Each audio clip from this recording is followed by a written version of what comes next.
We're live. People deluded. I'm back again. I hope you're all doing well and safe, whoever you are and wherever you are. You know, it's Monday morning. I hope you have set your goals yesterday on Sunday and you're ready to attack this week and have a week to remember or whatever in relation to wherever you are, whoever you are in this world. It doesn't matter where you are at. Where you're at in life, if you're not happy, you have the ability to change it. And you know, if you think nobody believes in you, I believe in you because you guys believed in me. But carrying on, you know, it's been boring this international week. You know, England's under 21s are poor. England's first team, yeah, we won 2-0, if I can remember correctly, but it's not good enough. And the most exciting thing I have come across is Ibrahima Konaté, a former Arsenal target, looks set to be joining Liverpool. Now, of course, I'm disappointed. Don't get it twisted, unless you're Lionel Messi or whatever. Definitely as an Arsenal fan, I'm used to missing out on players and things like that. But away from Arsenal, he's a player I got a lot of time for. You know, the videos I've done on him speaks for itself. The progress monitoring I've done on him speaks of itself. And at 21 years of age, I think Liverpool are getting a real gem. You know, if they could, at 21 years of age, you know, very rarely are you going to come across a defender. There are exceptions to the rule, but very rarely are you going to come across a defender who is the finished article, similar to our Gabriel at Arsenal at 22 years of age. There's ability there's potential, but you know, we've got to polish elements out of his play. And I'll get onto it, but I do think that can be said for Konate. But the raw element and the raw ability is there. You know, he's got a bit of experience due to injuries. I don't think he's quite made 100 appearances for Leipzig, considering he's 21 and he's got like 80 odd. That's decent, but he's been there 5 odd years. You know, he was there in 2017. Yes, he was a 17-18-year-old, them times there and whatnot, but the only concern you could have over him is injuries, and I'm going to get into that. But for those of you who haven't come across the Athletics article, I'm just going to read it out for you lot. Apparently, reports have come out today, courtesy of David Ornstein, and these links in relation to Ibrahima Konaté have been out there for a while now. But in the last 24 hours, for me anyways, last 2-3 hours, I saw this early morning. Ibrahima Konaté close to Liverpool move. Liverpool are in the process of finalizing a deal to sign RB Leipzig defender Ibrahima Konaté. Talks are already at an advanced stage, and if everything goes to plan, it should enable the 21-year-old to be added to Liverpool's ranks at the soonest opportunity, obviously in the summer, which may prove all more valuable for them in a summer featuring the delayed European Championship. So, of course, you know, Liverpool have potentially saved themselves a bidding war if that was going to be one. Obviously, for the player as well, you can go into that tournament assuming you're going to play with clarity, or you're assuming this Liverpool move happens. You know, your future is sorted. You just need to go and enjoy the tournament and then start your life at Anfield and things like that, where if this sort of rumours was persisting in the summer, and not just Liverpool, other teams, this can... Obviously, I believe you need to be professional and focus on the tournament and focus on the matches, and there was those sort of things. But these things can play a part. So the quicker these things are done, the more clarity he has. And also, you know, the quicker he can adjust to life on and off the field at Anfield, people. So yeah, talks are at an advanced stage. Again, I'm not no transfer man, but I'd assume it's all but done, because for it to be leaked, this must have been this must have been done in the process. And I'm sure Liverpool fans watching this and people are in the know. It's not like it's just come out of nowhere. There has been sort of rumors for a minute now. They've watched him since he's 19 years of age, and at 21 years of age, they seem to get the man. And I think everything is there for him to thrive in Liverpool or at Anfield. You know, obviously there's a lot of German speakers throughout the team. Football is a universal language, so I'm sure, you know, he can, you know, they'll have a lot of people be able to understand French. I don't know his level of English, but I'm pretty sure, you know, he'll get on just fine. Good players make it work. Apparently, although there's still work to be done and Konate has other suitors, sources in Germany indicate that Liverpool have made significant progress on a player seen as key to their recruitment plans. Liverpool had been expected to enter the market for a centre-back at the end of the season, even before the number of injuries they had. Apparently, Leipzig are under no pressure to sell. It is anticipated that any buyer will have to pay the 21-year-old's release clause, which is thought to be around 40 million, rather than negotiating at a lower price. Now, forgive me if I'm wrong, is he not contracted until 2022? So again, you know, I'm sure they've got a bit of comfort with that, but they're going to have to make it 2023, apologies. So within the next 2 years, they're going to probably have to make a decision on him, really and truly. And again, if he had a great Euros, again, Liverpool are the only winners, because if he has a great Euros, it could have went from 40 to 50 million, but it's a handsome profit from when they signed him from his homeland, people.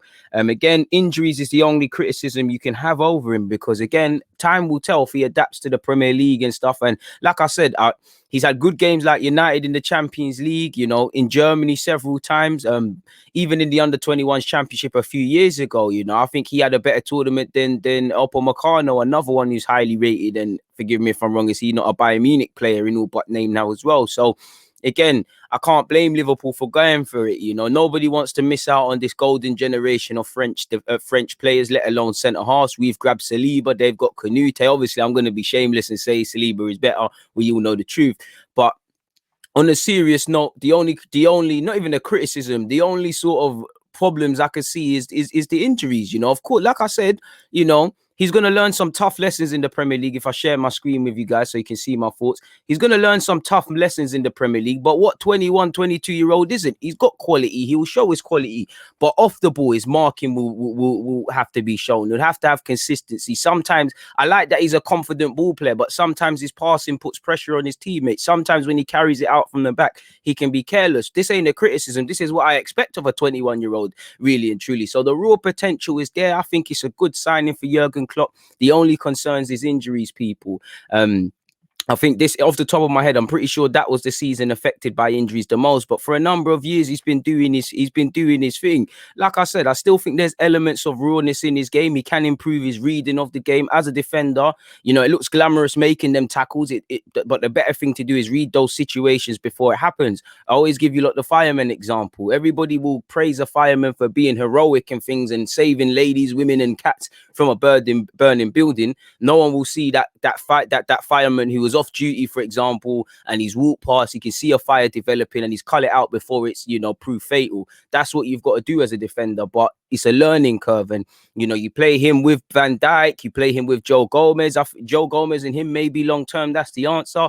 Van Dijk's got a number of years left. Him and Konate could be levels. Obviously, Konate can fill in that right back. He can play in a back four as well as a back three. And when just by looking at Liverpool for a number of years, I've said they've got to try something new. They've got to freshen it up, whether it's tactics, formations, or the way they play. And he's a different ingredient for them to use. You know, he's still 21, as great as he is, and the potential. I think when you talk about him, Saliba, all these young players, people forget how young they are. And he'll have games where, you know, it won't surprise me if he comes to the Premier League. There's 5-10 games he's unstoppable. There's 5-10 games he's a bit mellow. You know, you really can't underestimate experience. The potential is there. The grounding is there. The raw elements are there. But you got to give him time. I like what I see. The man is 6'4". You know, he's tall, obviously. That's a bonus as a defender. He's good on the recovery in terms of pace and the recovery tackle. Obviously, I've just said he's quick. You know, in the modern day, if you're not good on the ball, especially a team like Liverpool, there's no point signing you. So he's good on the ball. Simply put, the potential is there. There's obviously an element of resale value there. You know, he's 21. You come here, you play well at Liverpool. I'm sure they want you until you're about 25, 26. But if he develops like a lot of these young French players are spoken of, then, you know, I'm sure Liverpool will be on it. And Liverpool have shown already they know how to get money. They got good money for Suarez, you know, good money for Coutinho. You know, a better deal than that, I'd say Solanke, boy, because, you know, Solanke's up there with Iwobi for fleecing clubs, but Liverpool know how to flip peas in it. So there's resale there, there's German speakers there, there's real potential. There's many reasons as to why I think it will work out for him there. Like I said, English is the law of the language of the land, and you want him to learn English, and football's a universal language. But I don't know his level of English, but, you know, there's a lot of German speakers at the club. You know, you got Jurgen Klopp and his coaching staff. You've got Ozan Kabak there. You've got Firmino, who's been in Germany. You know, there's probably a whole heap of other players and things like that. You got French speakers there. Fabinho can speak French after being at Monaco and all of these sort of things. But again, something tells me, I haven't got no facts, but something tells me Konate has a good level of English. I don't know why I think that. Like I said, the only concern, as much as I'm singing his praises, can be injuries. Because, listen, I don't like to harp on about that. As long as you clock the injuries he has and you know how to guard against it and you can kind of tailor that, then it's not a problem in it. They might not necessarily follow him at this club. But considering Liverpool have had a lot of injuries this season, some may say, why would you go for an injury-prone centre-half? Not me, but that's what certain people would say. So if we look at his injury record, like I said, it does add further concern when you consider he's been at Leipzig since 17, 18. He's 21. He's almost a veteran in their team. But because of injuries, he quite hasn't made 100 appearances for the club. You know, if you go back to 17, 18, you know, it weren't that deep. He had a couple fire issue. He had a fire issue. What, he's missed just shy of 2 weeks of action there. Obviously, 2019-20, where I said I think that was the season where he had the madness in terms of injuries, where he's missed his significant days. He missed 27 games, 225 days, and then it was a further 2 weeks. And then sadly, the same kind of thing played a part really last season, and things like that. And again, I don't know if this is a thing, but when I look at Liverpool, you know, high demand running, high intensity, all of those sort of things, you're covering a lot of ground, you're doing training at high intensity. Maybe there's double sessions. Maybe this might, you know, this actually is more of a concern, really and truly. You could see how this could be an issue, especially when there's games day in, week in, week out of sorts, and a quick turnaround. I don't think it's that deep. I think he's kind of shaked it off. I know he had, you know, he missed 96 days of this season with the little knockoff, you know, feeling it from last season. I'd kind of say, you know, the reoccurring injuries sort of thing. You know, fitness has kept him out. This year he's also missed 50 days, 9 games. So again, the injuries are still there. What, in the last two seasons or so, people, including this season. Let me get my calculator out. I'm not even going to sit here in cap and say I can count, I can do the mental maths. But what you got, let's just do the games. You've got 9 games this season. Also this season, you've got 9 plus 6. That's 15. So what? He's only what? Plus 14. You know, plus 200. Let's just do the last couple of seasons. So he's missed 200 odd days, really, man. That kind of adds up when you consider, you know, how many days there actually are in a year.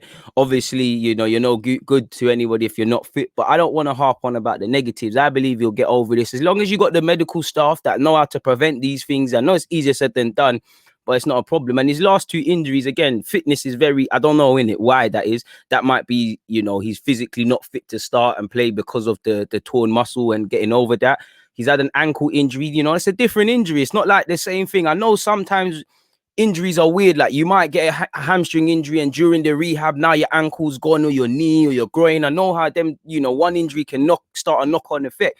But you know, it's easy to say a man's injury prone, he's injury this, he's injury that. But, you know, these are different injuries and he's 21 in it. You can shake these things off, really and truly. So there's still a long way to go for Liverpool, but he looks like a good player, man. And obviously, as I said, there's resale value. When you look at the options there that they've got now, you know, Virgil van Dijk, when fit, is obviously first choice. And it's a case of Van Dijk and one of, I assume, Konate, Gomez or whatever. You know, but for me, based, you know, I like Matip, and I'm sure Liverpool fans might say something else, but coming in as an outsider, I like Matip, but for me, I'm going Virgil van Dijk, and assuming Konate confirms and Gomez is back fit, it's one of those to be the first choice. Kabak, he's another one too. He's another young centre half, and he's another young centre half that's played in Germany as well. He's still very raw, you know, even rawer than Konate. I think one thing that separates them is Konate's got a real calmness about him. Kabak seems quite flustered, so I wouldn't want to put those two together. Ironically, away from ability, they might be the best together, really, because they're 2 young German speakers. But, you know, I'd imagine first choice between one of you to grab that and also be first choice, and then one of you obviously become 2 and 3. You know, Matip, for me, obviously, probably, you know, even Matip could be first choice as well with Van Dijk, or second to third to fourth choice. You know, Matip, there's a lot of Liverpool fans I speak to say they think he's leaving, you know, so I don't know what's happening there. But for me, you know, to play significant football next season in no order, you know, it'd be Van Dijk, Gomez, Konate, Matip if he stays, and Kabak. They'd be my 5 centre halves across all comps for Liverpool, assuming they qualify for champs and those sort of things. I know they've got Davis. Now, I haven't seen the Preston Youth play at all. Again, maybe he's on a happy to be here thing. They signed him. They signed him knowing he's going to be a squad player, and he signed knowing that's the thing. Nat Phillips, I'm sure, you know, I've got pure admiration for him. He seems like someone that's been waiting for his chance. He seems like someone that loves the club and all of these sort of things. But beyond being a squad player, a spare part, you can't see much. And he's probably one I see as being moved on potentially. I don't know what their plans are for Davis. You know, if they're going to move him on, if he goes out on loan or whatever. But I would say these two would probably be shaved off. Maybe one is kept just in case a madness happens like this season. But, you know, these two would probably struggle. I don't know. I put a question mark because I don't know for Matip if he's staying or going, sort of thing. But assuming he stayed, you know, the first 5 names here, or even the first 4, if you want to exclude him, you know, I wouldn't mind that as my options. You know, I'm not going to lie. Right now, Kabach would probably be the last choice out of all of them. You know, again, things could, you know, Liverpool fans who aren't of the most positive thinking might sit there and say, Van Dijk isn't injury prone, but he's had an injury. Gomez has had a couple knocks, and Konate's injury record doesn't fill you with any pride. So your 3 best centre halves, assuming on the basis of you don't really sign a player who's not better than what you have, they're flight risks in terms of fitness, and this could leave you again leaning upon these sort of players where, depending on what Liverpool fan you speak to, it is what it is. You know, can't you know, Konate, there's plenty of reasons to sign for Liverpool, as you know. I'm not going to sit here and list them as a neutral. You know, Jurgen Klopp factor is a thing. I know they're not going to retain the title, but they have for a number of years been playing well and challenging for trophies and, you know, doing them things there. Liverpool and Anfield sell themselves in their own right. You don't need to know anything about Gerrard and all the legends at Liverpool and all of these sort of things, and the manager now. Liverpool's a massive club, in it. So when you hear Liverpool want you, when you hear Anfield and the magical nights and all of those sort of things, I'm sure them things there are what initially enticed Konate. And then obviously you've got the Jurgen Klopp, you've got, you know, Salah, and you got the history, you got everything else as to why you should sign for them people. So it's going to be interesting, really and truly. I'm ready to be shameless and say Konate is not better than Gabriel or Saliba, but it is what it is. I think Liverpool are getting a good player who, if they take their time, if they give their time and they dedicate time to improving him, I think they could polish him up, and there's no reason why within the next 12 to 18 months he could potentially go off and play for France. And I also think this move, like I've mentioned, could boost your chances getting in the French team as well, because you're playing at a higher level and all of those things. I know he's been playing in the Champions League, but you get the point. So yeah, man, it's going to be a good signing, I feel, for Liverpool, but time will tell, people. Time will tell. So that's my thoughts. I originally was trying to go for a 10-minute vid, but as you lot know, I've got too much to say. So on that note, I'm going to get out of here. Please like, comment, and subscribe if you haven't already. Make sure you've hit the reminder on my page as well, so you're up to date with all the videos. Please make sure you're following me across my socials. If you're not going to follow anything, people, follow my Twitch, Deludaguna187. FM content landing. Also Instagram, people, I'm on 4,000 odd followers. By the end of the year, I need to get that to 10, just so a guy can, when I'm promoting vids, scroll up, man. Just hit the follow on that, people. On that note, though, everything's in the description. Stay safe. I hope you've enjoyed this, people. GG, I'm out.